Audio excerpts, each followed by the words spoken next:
नाज़रीन, अमरीकी हुकूमत ने एक नया प्रोग्राम शुरू किया है। उसके तहत वो ममालिक जहाँ से लोग अमेरिका आकर वापस नहीं जाते, उन ममालिक के अफराद को वीज़ा इशू करने से पहले वीज़ा ऑफ़िसर बॉन्ड की रकम भरने को कहेगा। यानी ये वीज़ा ऑफ़िसर को इख्तियार है कि वो 5,000 मांगे, 10,000 मांगे या 15,000। वीज़ा ऑफ़िसर वीज़ा लगाने से पहले आपको कहेगा कि 5,000 जमा कराएं या 10,000 या 15,000। ये वीज़ा ऑफ़िसर पर मुनहसर है कि वो आपको कितनी रकम जमा कराने को कहता है। मैक्सिमम $15,000 है।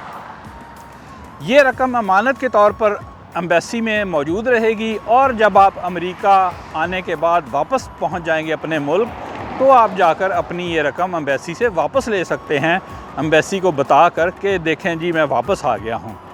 नाज़रीन, ये प्रोग्राम पायलट प्रोग्राम है, यानी 1 साल के लिए है। 1 साल के बाद देखा जाएगा कि ये कितना मौसर है, इसको जारी रखा जाए या नहीं। मैं हूं अमेरिका से अहमद फराज राव। हम आपके लिए लाते हैं मुख्तसर मगर दिलचस्प मालूमाती वीडियोस।